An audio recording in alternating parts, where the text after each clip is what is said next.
ওরে বাবা রে বাবা, বৃষ্টি যে থামার কোনো লক্ষণই দেখছি না।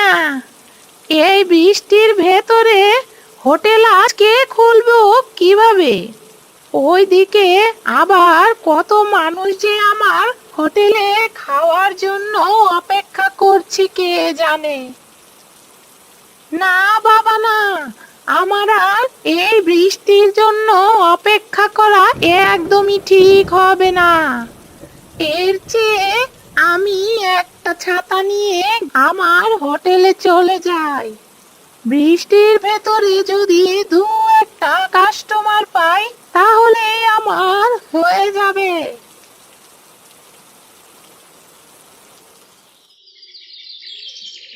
এই রে, ঘর থেকে বের হতে না হতেই বৃষ্টি থেমে গেল দেখছি। যাক বাবা, ভালোই হলো। এবার তাহলে আর ছাতাটা নিতে হবে না। আমি বরং ছাতাটা ঘরের সামনেই রেখে যাই।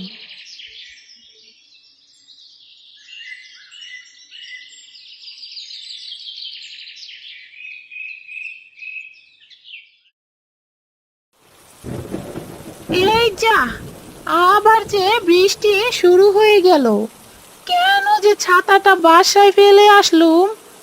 এই তো একটু আগেই বৃষ্টিটা থেমে গেছিল, এখন যে আবার কেন নামতে গেল? ধুর, আমি তো এখন একেবারেই ভিজে যাব। আরে বাহ, রাস্তার পাশে এই বৃষ্টির দিনে তো বেশ বড় বড় কচু গাছ হয়েছে। এত বড় কচু গাছ তো আমি আগে কখনো দেখিনি। যাক বাবা, ভালোই হলো। এখন দুটো কচু পাতা ছিঁড়ে মাথায় দেই, এতে করে তাহলে আর বৃষ্টিতে ভিজতে হবে না।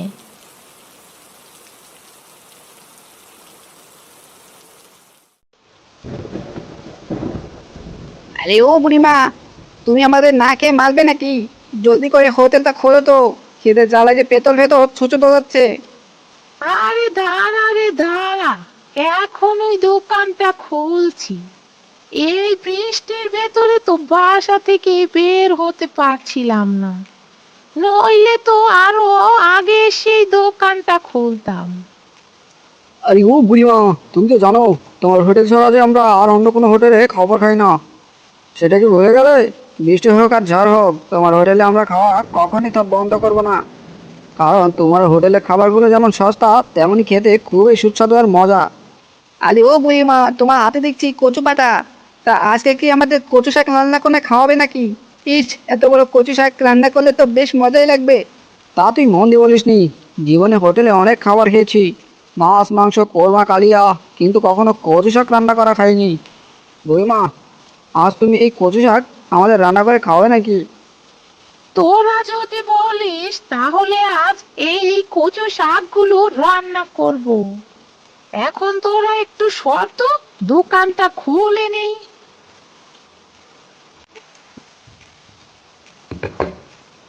এই যে নে তোদের খাবার।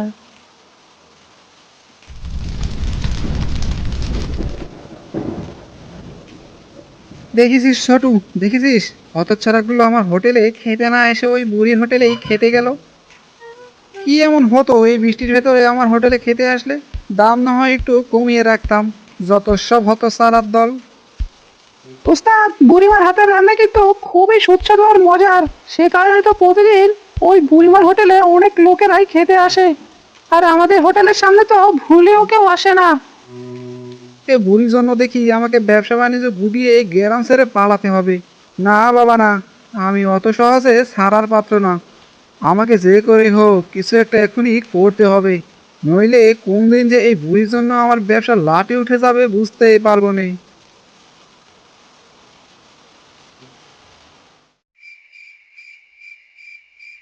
আমার চেয়ে ভালো রান্না করো বলে সব কাস্টমার যে শুধু তোমার দোকানে খেতে যাবে?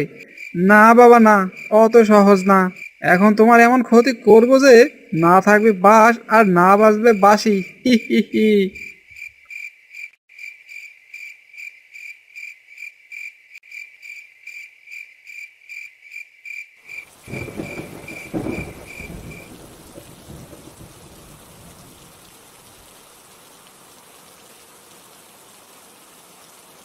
এই রে, আজও দেখছি খুব ঝড় উঠেছে।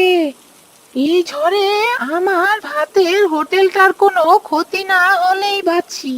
ভাতের হোটেলটা যে আমার একমাত্র রোজগারের পথ। এই পথ বন্ধ হয়ে গেলে যে আমি না খেতে পেয়ে মরে যাব। না না, রাতের ঝড়ের সময় এসব দুশ্চিন্তা করা ঠিক নয়। আমি বরং ঘুমিয়ে পড়ি, যা হবার তা সকাল হলেই দেখতে পাবো।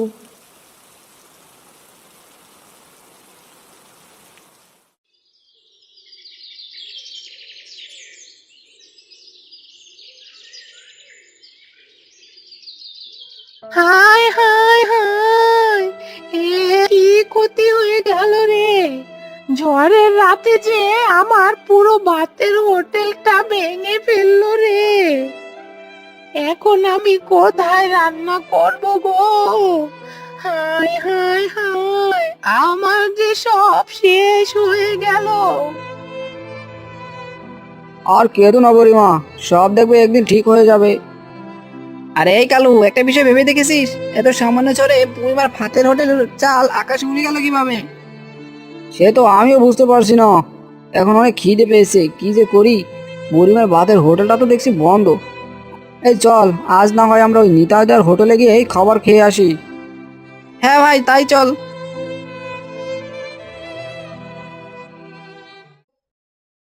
ওরে ছোটু, আমার বুদ্ধি কাজে দিয়েছে রে। হি হি হি। দেখ দেখ, কাস্টমারের দল কিভাবে আমার হোটেলে খেতে আসছে। হি হি হি। চল চল, আমরা এই সুযোগে সব খাবারের দাম বাড়িয়ে দেই। হি হি হি।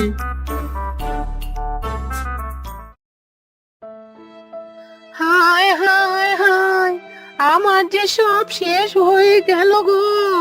এখন আমি কিভাবে ভাতের হোটেল চালাবো?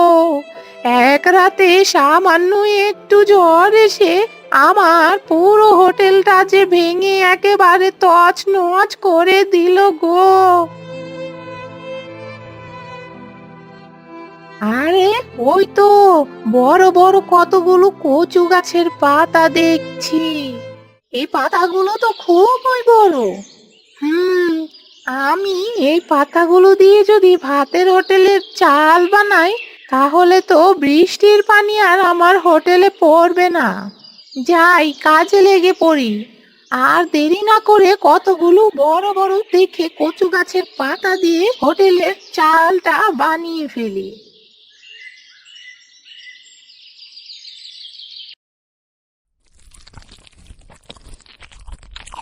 আগে নিতাইদা, আমাদের বিলটা কত টাকা হলো বলো তো? তোরা দুজন 2 প্লেট ভাত খেয়েছিস আর সাথে 2টো ডিম খেয়েছিস।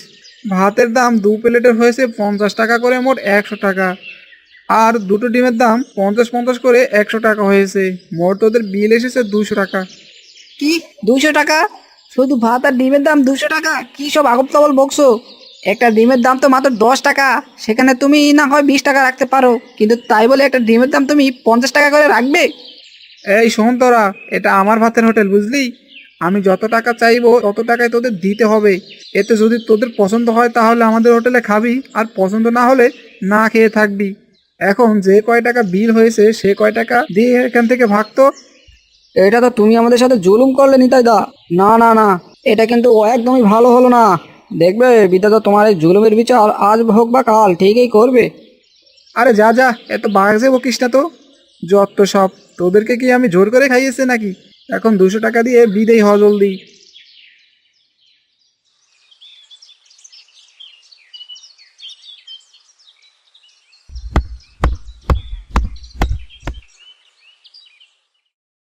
এই তো, এবার আমার কচু পাতার ভাতের হোটেল হয়ে গেছে। এখন থেকে আমি আবার আগের মতো আমার এই হোটেলে খাবার বিক্রি করব। হি হি হি। এই বুড়িমাকে দেখছি বুড়ো বয়সে ভীমরতিতে ধরেছে। শেষে কিনা বুড়িমা কচু পাতা দিয়ে ভাতের হোটেল বানাচ্ছে। ওরে ছোটু, থামারে থামা, আমাকে জলদি করে থামা, নইলে যে আমি হাসতে হাসতে একেবারে পেট ফেটে মরে যাবো। দেখবি একটু বাতাস ছাড়লে বুড়ির ভাতের হোটেল বেলুনের মতো ফুস করে উড়ে যাবে। তারপরেও তো বুড়িমার কচু পাতার ভাতের হোটেলে অনেককেই খেতে দেখলাম। এটাকে কিভাবে বন্ধ করবেন উস্তাদ? এখন আর আমাদের কিছুই করতে হবে না, তুই শুধু চেয়ে চেয়ে দেখতে থাক, হালকা একটু বাতাস শুরু হয় কিনা, তখন দেখবি ওই বাতাসে বুড়ির হোটেল উঠবে আকাশে।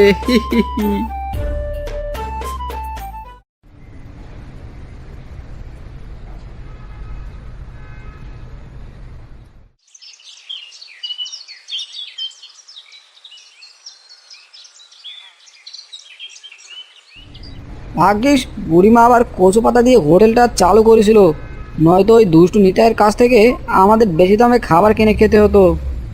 হ্যাঁ রে কালু, তুই ঠিক কথাই বলেছিস।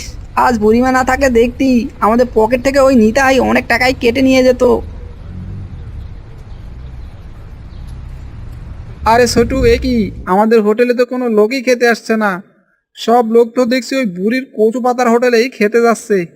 না না না না, এভাবে তো বুড়িটাকে আর চলতে দেওয়া যায় না। ওস্তাদ, আপনি তো বলেছিলেন একটু বাতাসে নাকি পুরীর হোটেল উঠবে আকাশে। কই, এখন তো দেখছি আমাদের ব্যবসায় আকাশে উঠে গেছে। আরে চুপ কর তুই, আজ যে করেই হোক ওই বুড়িটাকে আমাকে থামাতেই হবে। তুই শুধু দেখতে থাক, আর আজ রাতেই দেখতে পাবি বুড়ির ওই কচু পাতার হোটেল আমি আকাশেই উড়িয়ে দেব। হি। এরপরে বুড়ির ওই কচু পাতার হোটেলে কিভাবে খাবার বিক্রি করে সেটাই আমি দেখবো। হি।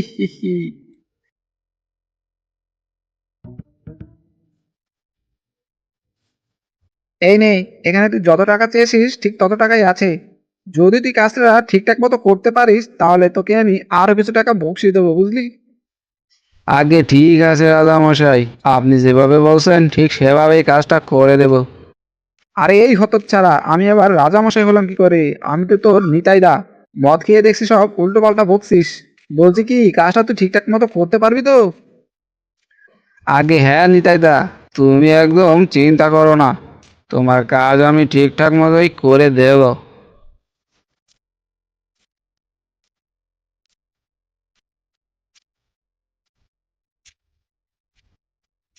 হে, এটা তো দেখছি একটা কচু পাতার হোটেল, নিশ্চয়ই নিতাইদা এটাকে আগুন ধরাতে বলেনি।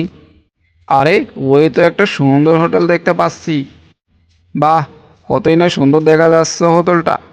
হ্যাঁ, ওই হোটেলটাই নিতাইদা আগুন জ্বালিয়ে দিতে বলেছে। যাই, আর দেরি না করে ওই হোটেলটা আগুন জ্বালিয়ে দেই। হে।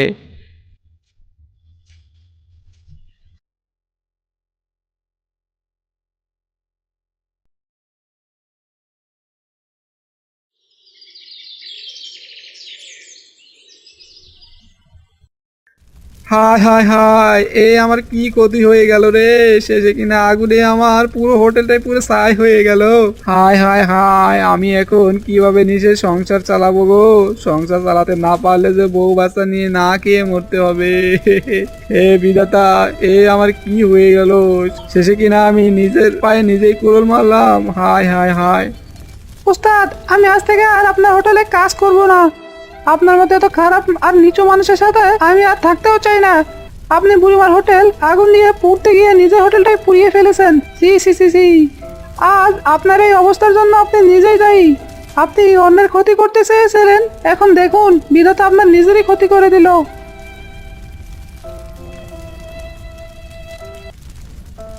থাক নিতাই, যা হবার ছিল তা হয়ে গেছে, এই নিয়ে তুই আর কান্না করিস নে। যেহেতু তোর এখন কোনো কাজ কাম নেই, সেহেতু তুই যদি চাস তাহলে আজ থেকেই তুই আমার এই কচু পাতার হোটেলে কাজ করতে পারিস।